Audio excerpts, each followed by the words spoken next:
Hey everyone, welcome to the RotoGrinders Morning Grind Podcast. I'm your host, Stevietpfl. It's Wednesday. It is January 29th. It's 2020. We have 6 basketball games to talk about here on today's slate, and I'm joined by the Chief Man himself, Will, ChiefJustice06. How are you doing, my friend? I'm doing good, man. Super pumped to be on. I think my second pod of the month. Definitely excited to come on and talk a little bit of hoops and see if we can help the people make some money, man. Well, I missed on a lot of stuff on Tuesday's slate, so I'm ready to definitely ready to get rolling here for Wednesday.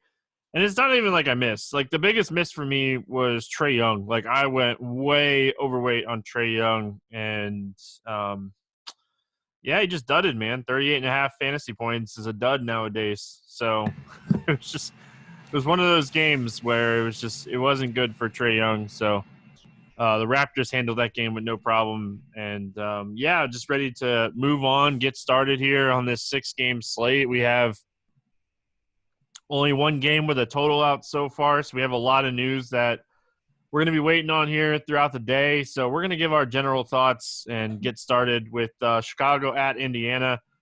No total in this game. Wendell Carter Jr., Gafford, Markkanen, and Porter are all out. Brogdon and Miles Turner are both questionable. And Victor Oladipo will make a season debut here.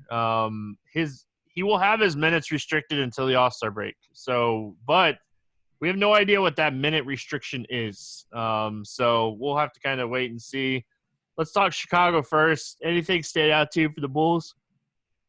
Well, I think I kind of like Chris Dunn here today on all sides, especially DK at 5,500.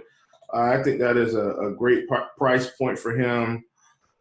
Even if we get some just absurd value that comes out, I still think this is a very fair price in this matchup. Indiana to me has really been giving it up to the point guard position, throughout the course of a lot of the year. So that's kind of something that I've been targeting. And I know he's kind of going to split some with Satoransky, but his minutes have, in my opinion, have really stabilized here recently again. And so I'm really interested in some Chris Dunn at 5,500. I think he would be my favorite Bull. Obviously, Zach Lavine is just kind of playing out of his mind right now. Just a scoring machine. If you said you want to play Lavine, I would not argue with you one bit. But in terms of a favorite, I really think Chris Dunn is kind of my favorite play. I'm not sure how much ownership Thad Young is going to get if people decide that they want to go the revenge route. Not sure, but for me, Chris Dunn would be my favorite Chicago Bull today. I think on Thaddeus Young, it's all going to depend on what type of value opens up with all these guys questionable. If a lot of these guys go questionable to probable, I think Thad Young will be a little bit more popular. But I don't think anybody's necessarily playing him the revenge card. But hey, you never know. People love the narratives. I think Chris Dunn is a really solid call. Zach Lavine, really high usage again last game. Just shot the ball terrible. Shot 31% from the field. Didn't really get any assists or anything in that game either. Just a really bad shooting night for him. But if he's going to keep taking the shots, we're going to keep playing him. I played him at 9,800 the other night. So, I'm going to take some shots on him here at 8,600. $1,200 discount for a night that he just shot 31% from the field. So, it's kind of it for me on Chicago. I don't want to go too crazy here with Chicago. I do like some of these other games, but I will say, this isn't my favorite slate. I opened up this slate, I started looking at this slate, and it's not my favorite slate. I think that, it'd be really interesting to see how everything kind of plays out here just throughout the day. The Pacers side of things, Brogdon's optimistic. He's in the concussion protocol still. He's optimistic he's going to play in this game. If he plays, it hurts some of the value. If he sits, obviously it opens up some stuff. What do you like here for the Pacers? Well, no matter what, I still even if Timmy Turner's in, I'm still going to be all over Sabonis today. I think big men are going to have their way with Chicago most nights. And so, Sabonis is a guy that has really been, producing for us pretty consistently all season. And so, let's not stop the train now. So he's obviously going to be my favorite pacer. If Brogdon happens to sit, I think we can play McConnell, but my favorite play, especially on FanDuel, is going to be TJ Warren. He's been a guy that I've really been targeting heavily. As long as Brogdon sits, I just constantly roll TJ Warren out there. I don't mind a sprinkle of Jeremy Lamb, a sprinkle of Aaron Holiday, a sprinkle of Justin Holiday at 3,800, especially on DK. I think he's a really good value over there. But these are all contingencies based on the fact that if Brogdon sits, it's really going to open it up for these other guys. If Brogdon plays, it does not matter. I'm still willing to play Sabonis on all sites. And TJ Warren is actually cheap enough to play across the board on all sites as well, especially on FanDuel where small forward is going to be weak again today. Your highest priced guy is going to end up being Gallinari. I know we haven't talked about him, but just in terms of construction, I think TJ Warren is just going to be a staple no matter what on FanDuel.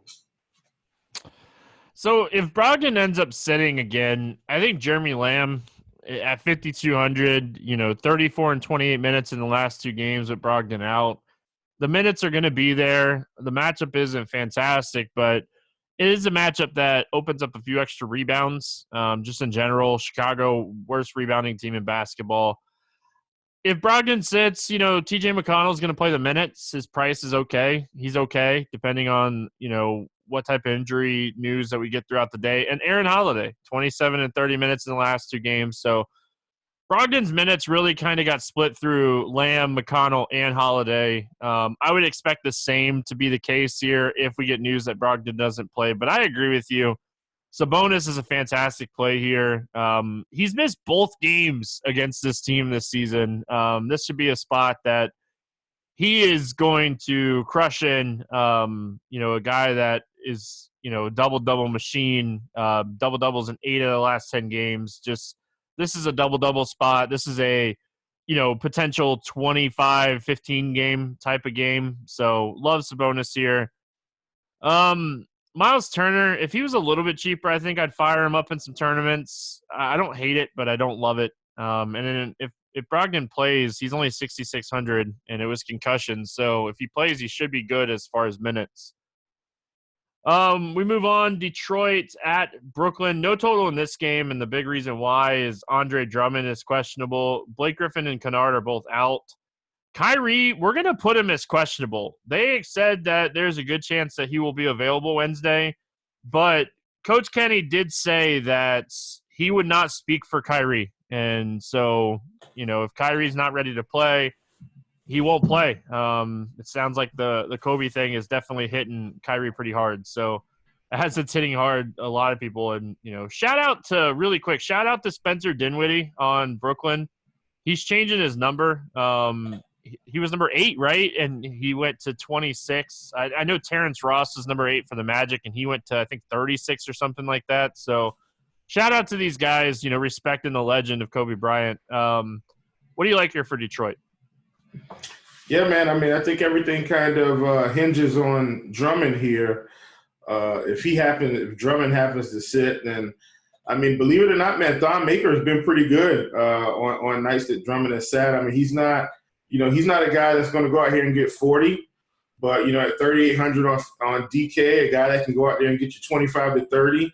I think that's very reasonable on a slate that on the surface seems like it could be low scoring or a little more low scoring than we've seen in slates past. Obviously, that would vault Christian Wood into consideration, a guy that would maybe go from roughly maybe 20 minutes to 25 minutes. So I think that could definitely give him a boost. And then, of course, you've got, D Rose at 7,600. I really don't like this price on D Rose, but the bottom line is when he's going to get this type of usage with guys out, I think you just have to consider him there. And then I also think this will vault a guy to me like Civi, a kind of a big combo guard that can play a few extra minutes. Maybe if Drummond sits, maybe they go a little bit smaller. He's a guy that I wouldn't mind rolling out as well. But that's about it for me. what's his face? Jesus, Mr.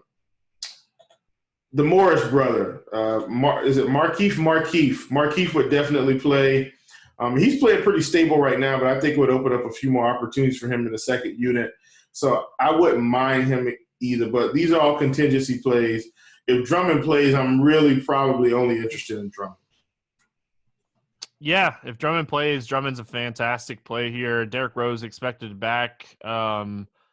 I think Derrick Rose is actually another guy that, you know, you could potentially look at here in tournaments. He's gone for over 45 fantasy points in 3 of the last 5 games. He's 7,600. 6X is probably going to be pretty solid on this slate. You know, when we're looking at overall on this slate, we have some slow-paced teams.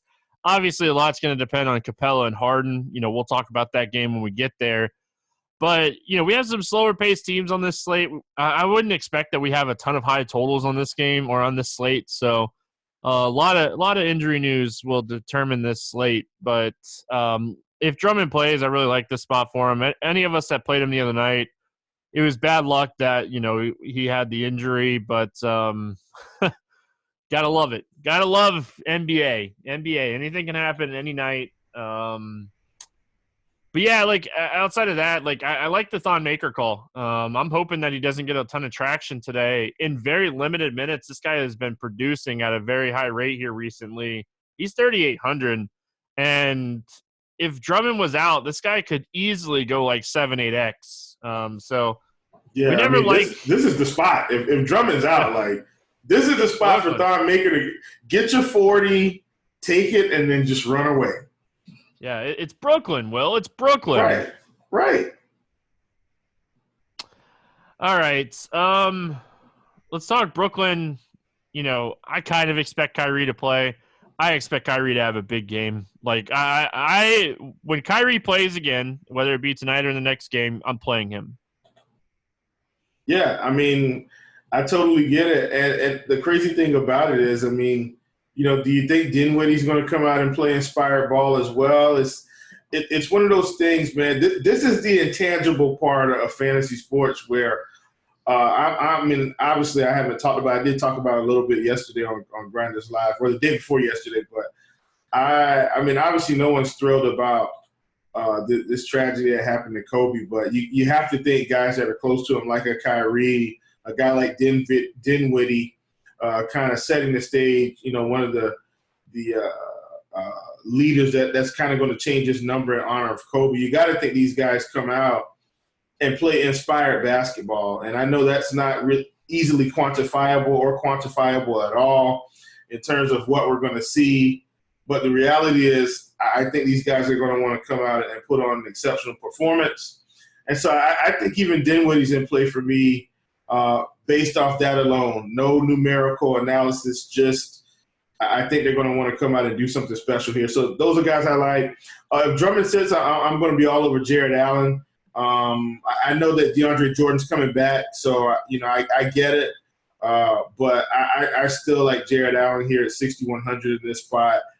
I know he's going to lose a few minutes, but I think if he gets 28 minutes against, you know, Thon Maker, I do think he can get there as long as Kyrie and Dinwiddie don't take all the shots. Wilson Chandler at 3,500.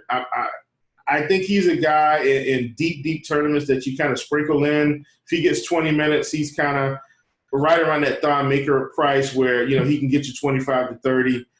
So, you know, just wanted to plug him in as well. But that's about it for me from Brooklyn. I would love to play LeVert, but he just doesn't have the same ceiling right now with two high usage ball dominant guards playing there as well.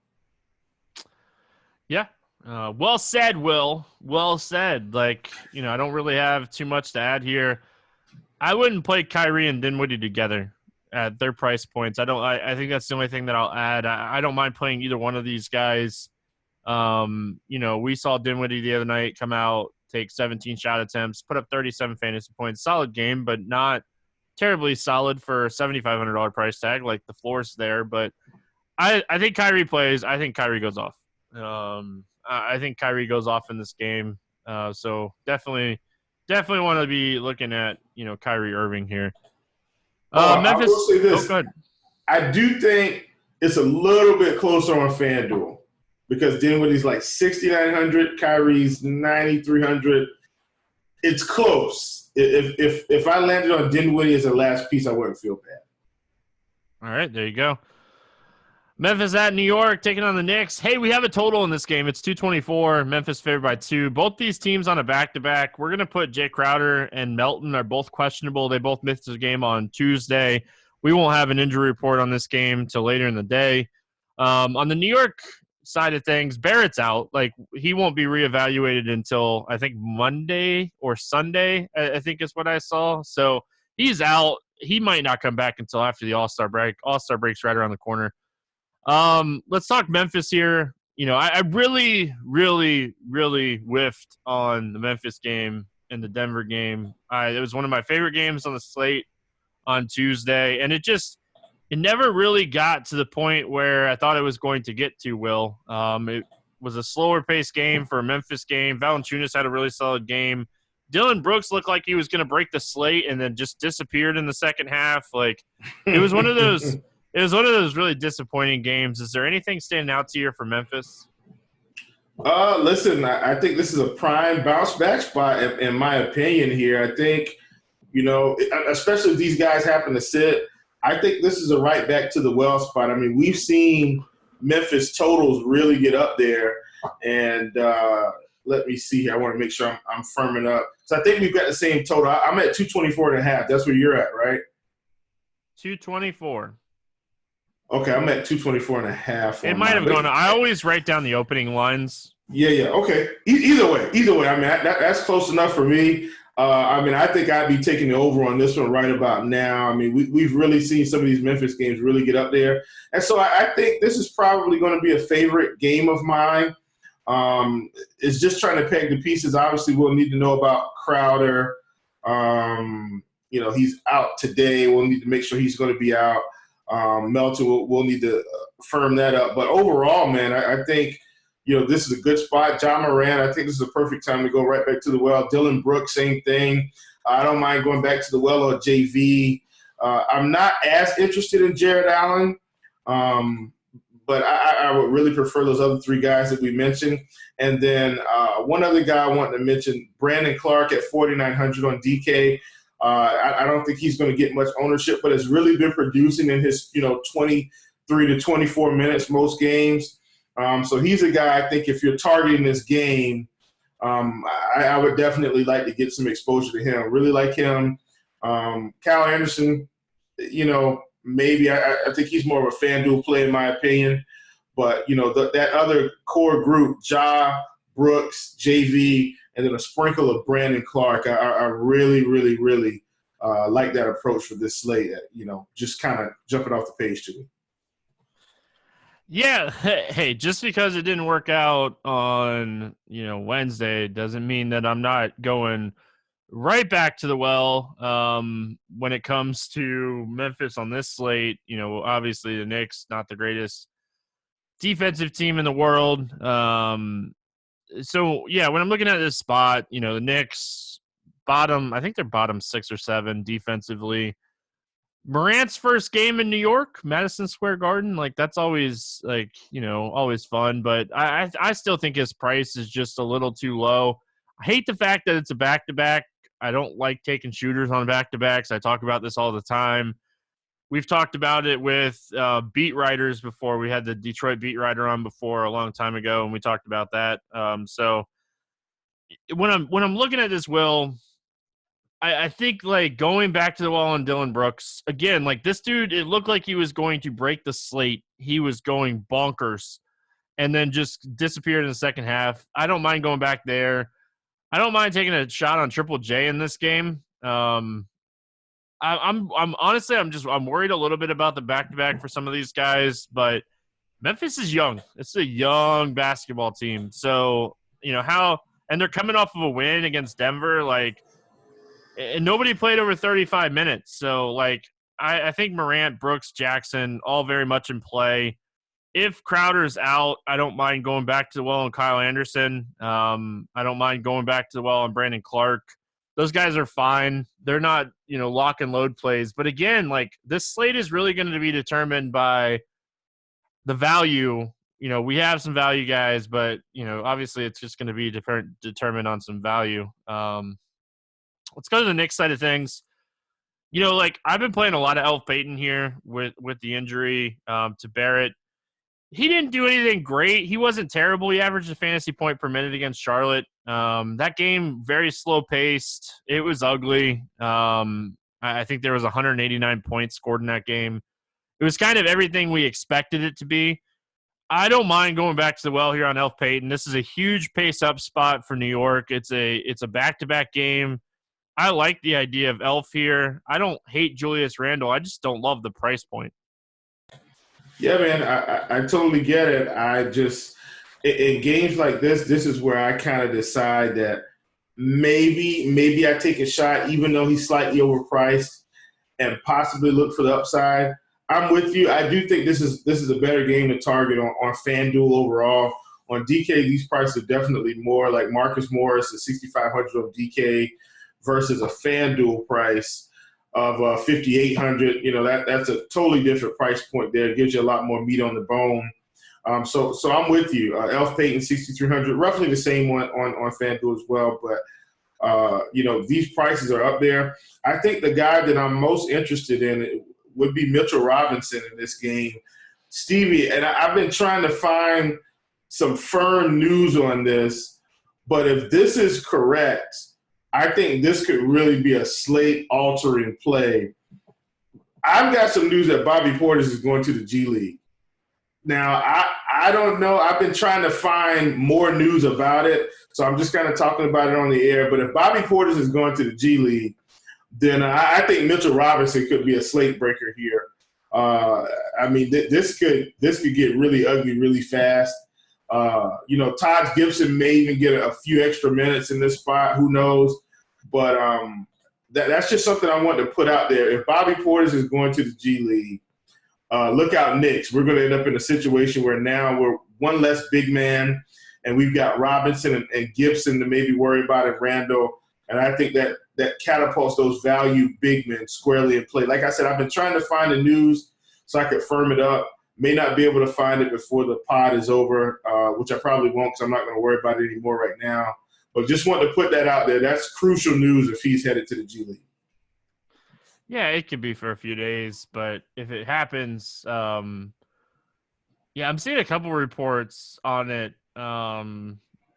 as well. So, oh, buddy. But the thing is, it's nobody that I'm seeing. Nobody that I'm seeing it from is anybody that is reporting on basketball. So we're gonna have to wait and see if we get any news on this, and it will come out early enough. It'll be out on the 1:30 report. So I don't think we have to worry too much about it until we do get some news. This game being played in New York, it's a 7:30 game, so we'll have the 1:30 injury report for this one, and it will say if he went to the G League or not. But really interesting info there, Will, for sure. If that's the case, Mitchell Robinson very much in play at 5K going up against Memphis. Man. Reggie Bullock has been playing minutes too. If value doesn't open up, again, it's not like he's a lock and load type of play, but he is a guy that's cheap, pace up spot. So he would be another guy that's semi-interesting here. Marcus Morris is okay. I just wish he was a little bit cheaper. Maybe a FanDuel play. I don't know what his price is over there. Yeah, 5,800 on FanDuel. Yeah, so I wouldn't mind playing him over there. I think he's okay on DraftKings too. It's just really – honestly, Will, it's just going to depend on what happens with a lot of this injury news throughout the day. Yeah. Oh, don't worry. We got one coming up. Yeah. Life today is kind of a lot. It forces us to always be on, but every now and then it's important to just stop, crack open a mountain cold Coors Light and chill. So when you choose to turn off, choose the one beer that's made to chill. Coors Light, mountain cold refreshment made to chill. What do you do when you need a moment to chill? How do you like to hit reset button to get ready for what's next? My favorite way to chill is simple. I just crack open a Coors Light. The mountains on the bottles and cans even turn blue when the beer is cold. That way you always know when it's time to chill. when you need to hit the reset, just open up a Coors Light. Its mountain cold refreshment is made to chill. Coors Light is brewed with a 3-step cold process, cold lagered, cold filtered, and cold packaged, so it's actually made to chill. The mountains on Coors Light cold activated bottles can turn blue when chilled to perfection. Born in the Rocky Mountains of Colorado in 1978, Coors Light is refreshing, crisp, and only 102 calories. Talk about, Coors Light. We play fantasy basketball. We're chilling. We're watching games. We got the big game coming up. We have a lot of opportunities to sit back and chill. So love cracking open a Coors Light and enjoying some games. That's why Coors Light is the one I choose when I need a moment to chill. So when you want to reset, reach for the beer that's better and made to chill. Celebrate responsibly in Coors Brewing Company, Golden, Colorado. We're not going to Colorado next, Will. We're going to San Antonio. We got Utah at San Antonio. No total in this game. I thought that was interesting because, Utah's injury report is clean, and we already know LaMarcus Aldridge is not going to play. So this is one of the ones that I was like, wonder why we don't have an injury report. Let's start with Utah. What's standing out to you here for the Jazz? Well, I think for me right now, outside of Mitchell Robinson, if this news is firmed up, I think Rudy Gobert is going to be my favorite play on the slate here. And just purely, this is going to be purely a leverage play because I've got to think that everyone's going back to the well on Podol on the other side, not to jump ahead. But so to me, this just means Gobert is going to have tremendously low ownership. I think it's good leverage. So he's a guy I will be looking to play if I can play him and fit it the way I want to. So he's a guy that I'm looking at for leverage. On the Utah side, you got Donovan Mitchell at 8K. I'm actually not really thrilled about Donovan Mitchell at 8K. I've been enjoying playing him in that 6K range and 7K range at 8K. I'm not saying he can't hit value, but I think at that price point I'm going to pass. We did see Mike Conley tick up to 25 minutes against Houston. I think if he gets 25 minutes in this spot, I don't mind taking a flyer on him. Jordan Clarkson around the same price range. Not as thrilled about him. He's kind of looking the same way he did in Cleveland, very inconsistent in terms of fantasy production. But Joe Ingles at 5,100, he's a guy that I think is a little bit too cheap for this spot.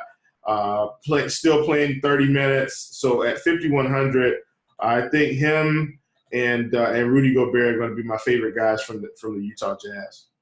Well, I know you've been out for a little while, but we don't call Joe Ingles anymore. Oh, well, listen, man. I can't take people's copyrighted statements. I can call him Jingles, but don't mess with my boy Jingles. The only issue that I have with Ingles, realistically, is with Conley back, he's just not playing point guard minutes. He's gonna have nights where he shoots the ball really well. But, he's just not getting that added usage from playing, the point guard minutes that he was playing with Mike Conley out. So, for me, that's, the biggest drawback for me. Because, if you look at his last, let's just say his last 4 games, for instance. He shot the ball well in all of those games. It's just look at the totals for everything with Conley off, with Conley out, and with him on. So, for me, probably pass on Ingles. But, yeah, I like this spot a lot for Rudy Gobert, depending on, how this injury news kind of plays out a little bit. But I think this is a solid spot for him. I don't hate Donovan Mitchell. I think he's okay. Like you, I wish he was a little bit cheaper. But we played him a ton the other night against Houston. Just a different type of matchup. The Spurs – they are a middle-of-the-road pace team. They actually, as far as, when we're looking at pace and everything, the Spurs are 13th, Houston's second. So, obviously that's a huge difference. But, one of the other biggest differences is just, defensive efficiency. The defensive efficiency between the two. San Antonio is actually probably a little bit worse defensive efficiency than Houston. It's just I think this game's going to be slow enough where I don't want to go too crazy here on Donovan Mitchell. I think he's okay. Again, depending on the type of build you build. Maybe it's a balanced day and you end up on Donovan Mitchell. I don't think I would talk you off of it. On the Spurs side of things, like, I know we're going to hear a lot of talk about Podol, and we'll talk about him in a second, but can we talk about DeMar DeRozan first? Like, he was on full attack mode the other night with LaMarcus Aldridge. The dude shot 17 free throws. I think he's a phenomenal play. I don't even care the price. Like, I think DeRozan with LaMarcus Aldridge out is a phenomenal play here. Yeah, for sure. And listen, I'm going to journey back to FanDuel on this one because you probably wouldn't believe this, but you probably would. He actually got a price decrease for this spot. He is now 7,900 versus the other day. If I'm not mistaken, I think he was 82 or 8,400 or somewhere around there. So he's 7,900 on FanDuel, man. I think he's a lock and load. He is the play. He's just the play. Also on FanDuel, Jakob Podol is still in the 4K range. So, I love Rudy Gobert on DK. On FanDuel, I think I have to make more of a decision. But what I want to point out, and this is something I pointed out the other day as well on Grinders Live, just looking at these other peripheral guys here from the Spurs, with LMA off the court, a guy like Derek White, his fantasy points per minute go up, usage goes up a little bit. Same thing for DeJounte, same thing for Patty. One of these guys is probably going to get there. I'm going to side with Derek White right now because I feel like even though he only played 22 minutes against Chicago, prior to that his minutes have been pretty stable between 26 and 28 minutes. So he's a guy I'm going right back to the well on this spot against Utah. I really like him here. I think DeJounte could get there as well. They're both in the same price point. If I was using the lineup builder, I think I'd just make a group and, have it set up to play one or the other, not both. But Derek White is who I'm going to side with right now, along with DeRozan. I think those two guys are just in primetime spots, man. And I really feel like, unless something drastically changes my mind here, I'm going to be looking to get Derek White in my lineups along with DeMar. Yeah, I think, the Chicago game, it was a back-to-back. You have to consider that. You also have to consider, the game it was a really close game. And, Patty Mills just played really, really good in that game. He had 12 three-pointers. He made 6 of them. He put up 25 actual points in that game. His high in the last 2 weeks before that was 21. So, yeah, I don't mind it. I wouldn't play White and Mills together. I'd play either one. Maybe make a group on Lineup HQ where you play 0 to 1. So that way, if you want to get exposure to both of those guys, Podol is going to be really expensive or really chalky is what I meant on FanDuel. I still think he's a really solid play. On DraftKings, I could see getting away from him. I really could. He's been really good in games that LaMarcus has been out. 5,600, he's likely going to have a really solid game here. He's good. They're going to need him to play the minutes against Gobert. So you have to love that because Rudy is a guy that plays anywhere from 30 to 40 minutes a night. I think 38 is his high, but he's going to play. If he stays out of foul trouble, he should exceed value, but he's not as cheap as he was last game. He's going to be popular. Large field tournaments, I don't hate the idea of going underweight on him because we do have some strong center plays that we've talked about already with Sabonis. And obviously you can play Sabonis at power forward. We haven't talked about Whiteside yet, but Whiteside is a guy that we're going to talk about here, I think, within the next couple games. There's been a couple guys that are very interesting here. Allen, just some of these guys that we've talked about already. So I'm not just saying Podol's a lock for me because he's not, but I do think he's really a strong play. If you're playing large field tournaments, though, I do think he's a guy that you could potentially be underweight on, and it's not going to kill you if he goes for 25 fantasy points against Rudy Gobert. That's kind of it on San Antonio. Let's move on to OKC at Sacramento. No total in this game, this is one of those other games that I was kind of shocked that there's not a total out the night before. Ferguson's out. Bagley and Holmes are out. It sounds like Chris Paul is going to play. but we'll have to kind of see how this plays out. Let's talk about the Thunder first. Listen, man, if we're going to talk about Kyrie and Dinwiddie having a game of their life, there's no way we don't put Chris Paul in this same category if he plays. I think he's right in our wheelhouse here. So I like Chris Paul for that reason. 7,400. Even if that wasn't the scenario, I still like the price on Chris Paul at 7,400. I think that's plenty of meat on the bone. A guy's got 50-point upside. Not going to crank it out every night, but he's been a stabilizing force for this organization. He's really been a much more consistent fantasy player this year than he was in Houston, in my opinion. So at 7,400, I think this is a very fair price for him, and I'd be willing to roll him out no matter what. Steven Adams at 5,500 only played 24 minutes against Dallas. I think until we get some form of a confirmation that his fitness is not going to be monitored anymore. That's what they put in the report, fitness monitoring. I just don't think we can play him, so I'm going to be fading him. And I don't mind SGA. I've not earned the money I feel like I should have earned on SGA. And then you pull up his game log and you see he shot 5 for 20 the last game against Dallas, 3 for 14 against Minnesota. So I think this is another spot. I don't mind going right back to the well on SGA. I think he'll go a little overlooked even on a 6-game slate. And those would be my favorite players. I don't think I could play Schroeder at 7K with CP3 bat on DK. So SGA, Chris Paul, two guys that I really like on this slate.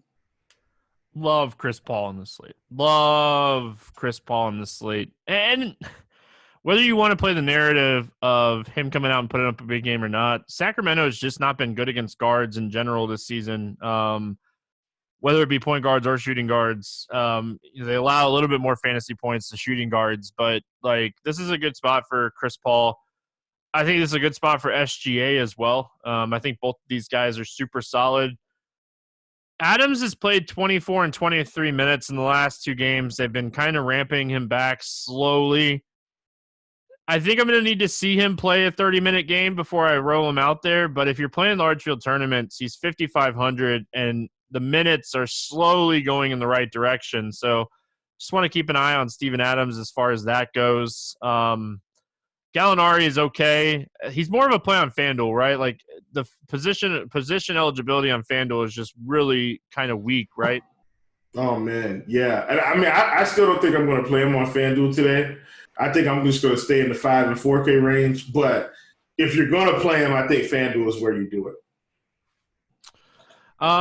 Sacramento side of things, man, Fox really burned me the other night. And he didn't even really technically burn me. He put up 46 fantasy points, and I was hoping for so much more. I really like De'Aaron Fox the other night. I think this is a spot you could consider him. I think that I'm going to end up in other places on this slate. Yeah, me too. I for sure think I'm going to end up in other places at 8,100. I definitely would not play him over Chris Paul or Kyrie. I've even got, a couple other guys that I think I would play. I think I'd side with Mitchell over him, and I'm not even really fond of Mitchell today. So I just think there are just other guys that, as you said, I just don't think we have to go there. In large field tournaments, he's probably going to be a little bit lower owned than usual. If you're multi-entering, maybe you get some exposure. I get pretty aggressive. He's a guy I'd probably X out today, but definitely if you said you want to play him, I'm not going to try to talk you out of it. Bogdanovich, he saw a little tick up in minutes. I know they had some overtime, but he's got, these 30-point games and then he's got these 26-minute games, sandwiched in between some 30-minute games. So looks like a little bit of instability. I wish he was getting that all the time. I'd be really interested. But I don't think you can really play anybody else here. Bielitsa, I played him the other night and still didn't make it last night and still didn't make any money because of the Hartenstein experiment. But I got my 50-plus fantasy points out of him. I think you could go back to the well, especially with Bagley out. But I think we just have to see how the value materializes before we've made that call. But he is a guy that I have my eye on because I do know he's got that 30, 40, 50-point upside in the right matchup. I like Bielitsa here a lot. Gallinari, I think I was just looking at, I have the tab up. He is 62nd out of 92 power forwards and defensive real plus minus this season. And a lot of the guys. He's not a real power forward, but a lot of the NBA guys says he's a 4. Yeah, but that's what they're kind of playing him at. So yeah, I know. I like Bielitsa here a lot. A lot of the guys that are below Gallinari are guys that are averaging less than 10 minutes per night. So, if we sorted this by guys that play 25 minutes, Gallinari would be right down there with Kevin Love and Jabari Parker and Pascal as bottom guys. So I really like Bielitsa here. Assuming that he's going to continue to play these minutes with Bagley out, I like Bielitsa a lot. He's a guy that, we kind of saw the upside last time out. He almost had a triple-double. He had blocks. He had steals. I like Bielitsa here a lot. I think he's going to kind of fly under the radar as well. But, yeah, outside of that, I don't mind Fox. I don't mind Bunny Hield.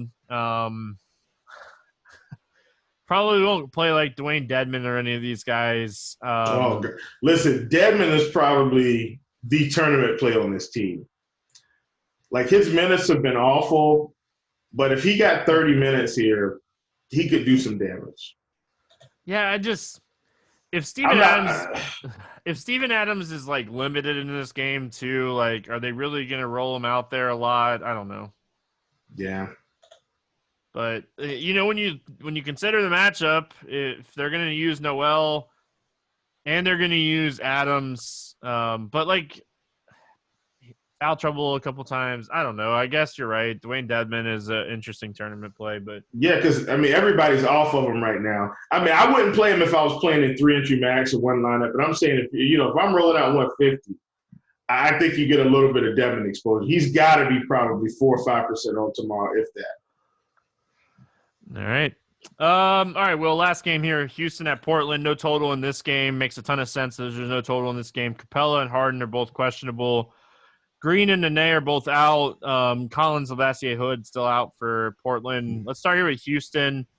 Eric Gordon absolutely crushed the other night. 50 actual points. Went to the free throw line 20 times. Made 16 of those. Just played an overall really, really strong game. I think it was Notorious tweeted it out. We're going to be chasing this Eric Gordon game for years. Probably couldn't have said it better myself. Could not have. You win, Noto. You win. The thing is, this is the game, right? This is the game that should probably have the highest total on the slate. If Harden sits, if Capella sits, Westbrook is just in an amazing spot here. And so is Lillard. So let's start with Houston. What do we like here for Houston? Man, listen, right back to the well on Hartenstein. I'm just kidding. I'm just kidding. Hey, I actually made money with him in my cash lineup the other night. Woo! Yeah, but not GPP, man. Well, I did anyway. But I got there very late. That's just yeah. Russell Westbrook. Man, I hope we get this news early. I think that's what everything hinges on in this game. I'm not going to play Capella even if he plays, so I'm not worried about Capella. Everything to me in this game hinges on James Harden. Is he suiting up or not? If not, you're going to get Westbrook. I'm not playing Eric Gordon at 7,300. Sorry, I'm not doing that with Westbrook back. And we do know that Westbrook is playing. On FanDuel, where, small forward is very weak, Eric Gordon at 6,100 with no Harden could make all the sense in the world. You've also got Daniel House there at 4,200. I like him as well. Those are kind of the guys I'm looking at. I'm not as thrilled about playing these House or Gordon on DK. Only person I'm going to play on DK if Harden is out is Westbrook. I wouldn't play anybody else. On FanDuel, we got the Chinese buffet going. You can play any of those guys, and so I'm still fairly interested. And that's where I'm at with Houston. Whether Capella's in or not, still not going to play him.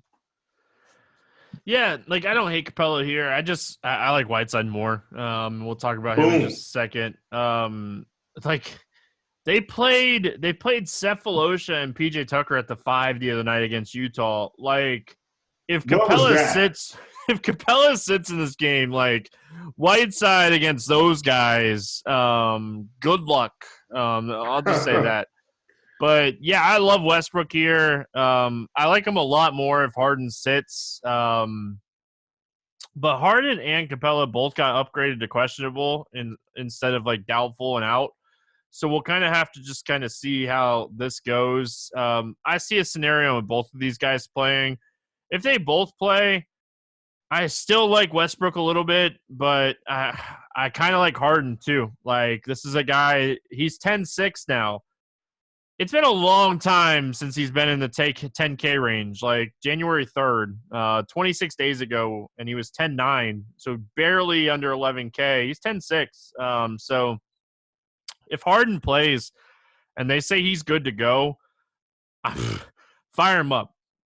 Fire him up. This is a guy with a ton of upside. Yeah, man. One of my buddies has probably been laughing at me because once Harden got down to the low 11K range, high 10K range, I've pretty much been playing him every night on FanDuel, and his ownership is getting lower and lower. And so you got to think if he's in, I still think Russell Westbrook may garner a little more ownership than him. So I'm just at the point right now where Harden, I know he's getting too cheap. And so I'm just going to continue to play him as long as the construction makes sense for me. And that's what I think you have to do, man. Let's go to the Portland side of things. I love Lillard here. I think he's another guy that, like, look at his last 3 games. He's just been absolutely insane here recently. 50, 47, and 61 actual points in the last 3 games. And wow. 34 before that, and 34 before that. Now, I know some of those CJ was out, but still. He can't, like, CJ came back, he played 36 minutes, and Lillard's like, okay, that doesn't affect me. I'm going to go out and put up 50. Like, he put up 84 fantasy points. So, obviously, we know the ceiling is really, really high with Dame, and it's Dame time right now. Like, he's doing everything he can to take over, and Houston doesn't play defense. This is an amazing spot for Damian Lillard. Yeah, man. Yeah, for sure like Dame. I think I like him a little bit more on FanDuel. He's 10-5 on DK. Not that that's a bad price or anything like that. But, on FanDuel, he's 9,800. So, like him a lot there. Whiteside, though, is by far my favorite player from Portland today at 8,500 on DK. Very excited to get him. He's probably going to be pretty high owned, which is another reason why I like a lot of Gobert, but I still think he has, the best matchup possible to hit 50, 60 fantasy points. And so I think he's a guy you look at and really consider. Ironically, Trevor Ariza is still playing big minutes, but now that CJ's back, I mean, I just don't think I can do it. But that's about it, man. I don't mind Melo. I just think we group Melo in this, Kobe understudy category. A guy that I know looked up to Kobe at 5,900 on DK. I don't mind taking a flyer on a guy like him. And, I'm not as big in every narrative street as they come out, but I just think, with the Kobe situation and his passing and his daughter passing, I just think some of these guys that really grew up under Kobe, talking to Kobe, spent time with Kobe at Team USA, I think these guys may want to come out and just put together an outstanding performance in honor of him. So I'm going to group Carmelo in that category that we talked about of inspired performances. Yeah, I have no issues with that whatsoever. We talked about Whiteside. If Capella sits, Whiteside is a very, very high upside play. Like, it's just an amazing spot for him if we get news that Capella is going to sit here. And, we talked a lot about Dame, and man, this game is solid. This is a 10 o'clock game. This game has a lot of fantasy goodness in it. This is going to be one of those games everybody talks about today, but it's always for good reason too. Like, this is a game a lot of people are going to talk about for good reason. So All right, well, let's play the morning grind game, and then we'll get out of here. Give me your favorite play under 5K to 7X. Oh, really quick. We didn't talk about him, but Trevor Ariza is going to continue to play 30-plus minutes with Portland. He's 4,900. It's a good matchup. Did not have a good game last time out, but he's going to be really hit or miss. It's Trevor Ariza. I just wanted to throw him out there as another guy that, just to look forward to. Yes, sir. Yeah, my 4K. Well, it's not 4K. I'm trying to find him here. I better just click on the team because for some reason I can't. There we go. All right, he's 4,700. Yeah, I'm going with Derek White from the San Antonio Spurs. Derek White. All right, I'm going to go Reggie Jackson. We didn't really talk about him, but his minutes kind of got back up into that 25-minute mark, and he's been playing fantastic here recently.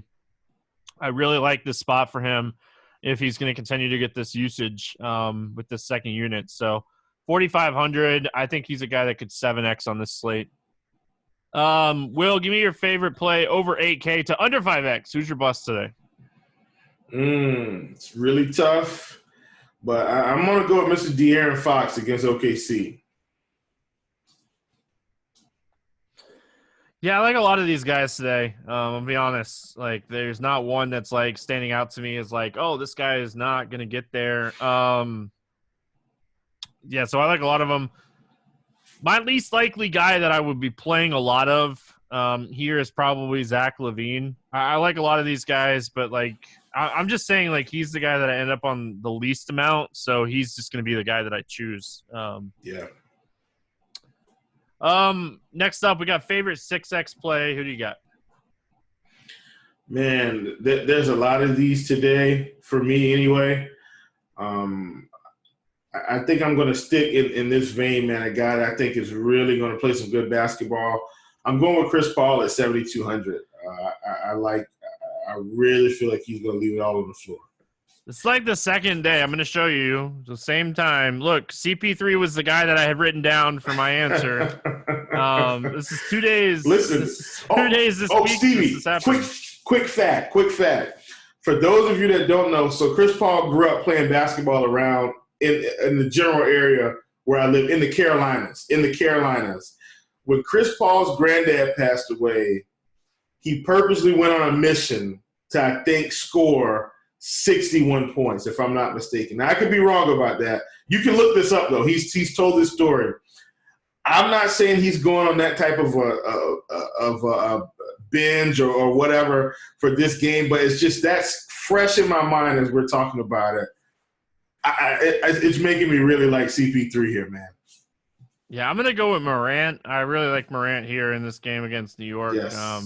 There's a lot of guys that I like today. I'll be honest. There's a lot of guys that we've talked about. And just on that, like, thought process, there's no way that I would not play LeBron James on Friday for what it's worth. No chance. No chance. I'm going to be traveling Friday, getting into Nashville, and I'm going to make a lineup just so I can play LeBron. Give me your let's get weird GPP play. Yeah, I kind of talked about this one earlier. And like I said, this is weird. This is extreme GPP. But I think Dwayne Dedmon at 4K, I did mention him. And, I mean, this is a weird GPP play. He's either going to get 5 or he's going to get 35. And so I just think at 4K, a guy that's kind of forgotten now. The big men are still out. If we can get him to 30 minutes, I think he can give us a good return. Yeah, I really wish I knew what Bielitsa's ownership was going to be because he'd be that guy for me. He's a guy that he was so low owned on Monday. I'm going to write Bielitsa down. If he becomes really popular, which I really don't see Bielitsa being popular at 6,700. So I'm gonna peg him as my let's get weird GPP play today. Game selection question, Will. Any tournament, cash game, anything standing out to you? Fanduel, Draftkings, Yahoo, and FantasyDraft, any of these sites? Is anything standing out to you today? Yeah, man, I'm going to stick with Fanduel as usual. And I was looking this up, man. The $100 single entry, the windmill, it actually looks pretty good today. I felt pretty comfortable with it when I pulled it up. It's paying out to 22.96% of the field. I wish I had it up to 25. First place is 17.86%. So nothing too crazy there. About as flat as you can get in terms of payout structure. And then, they're paying, they give you double your money. So they're not doing 1.5. They're doing min cash of 2x. So starting back at $200, once you get across that cash line. So that's why I like $5K to first, $2,500 to second, $1,500 to third, $1,000 to fourth, $750 to fifth. So not too bad on a $100 investment. All right, I've been talking a lot of low stakes tournaments and stuff like that. I talk about these every day. I'm gonna give one for my high stakes players, like my big bankroll players. If they're looking for tournaments, I was looking through tournaments before we got started, like I usually do for this question. The 333 single entry tournament on DraftKings today. Oh, it's great! It's great. I love that tournament. Yeah, the money ball, like it's paying out 26% for a 333. Like min cash is 1.5x, which is fine. Yeah. Wish it was 2x, but paying out 26% on a 333 buy-in with 4K up top. This tournament is really, really strong for anybody that's, the higher bankroll players. I talk a lot about low stakes and how to become better. A lot of our high stakes players, they know this already. I'm speaking one ear out the other for these guys most days, but I was just scrolling pre-show and I saw this tournament. I was like, a 333 that pays out 26%. That's super strong. So if you're a high stakes player, check that out because honestly, it's super solid. So, definitely one that you want to check out. For my low stakes players, I'll stay with you guys too. The 3-entry max $3 hot shot tournament over there on DraftKings today, paying 23% of the field. First place is getting under 7% in this tournament. Top 10 is 23%. This is a really flat payout tournament. So if you want a flat payout tournament, $3 3-entry max tournament over there on DraftKings. I gave you an extra one because we don't have any totals out today, so we're going to skip the over-under question for today. Yes. Over-under on how many buckets Big T gets in the RotoGrinders basketball game. I'm going to set it at, let's see, we're playing 3 games plus a championship game if he feels like he's going to get there. I'm going to set it at 16 buckets. We're going by 1s and 2s, right? Yep. That's about 5 buckets a game. Yeah. On average. 16 buckets, so you're giving him 5. If he gets to the championship game, he has a really good chance, I think. Yeah, I'm trying to think about who he's got. And Big T is going to shoot. He's going to shoot. He's for sure going to shoot. Oh, man. It's a tough one, though, because, this year it could be a lot different. There's a lot of people playing this year. Yeah, I'll take the over. I'll take the over in the event that he gets hot one game and scores like 8 or 9. Yeah, there's been a lot of smack talk about this game. I know. Listen, if you know, I haven't really talked a whole lot of trash this year. I've been kind of silent. I've put some hashtag Team DBs in the chat a few times, but this is going to be fun. I just can't believe how many people consider us the underdogs. Our team Roth, we have all the size. Me, Meansy, JJ, and Roth are all over 6 feet. We have all the size. We'll have to see if I can make it up and down the court. The whole game. Well, listen, man, you got that yoga going for you. That's right. I've been doing it every day. So, all right, we're gonna get out of here. Hope everyone has an awesome Wednesday. Chief, I'll see you this weekend in the Nashville party. Hope everyone has a good one, and I'm gonna make it rain all over the court for half a quarter. We'll be back tomorrow talking some more hoops. Good luck in your contest, and we'll see you then.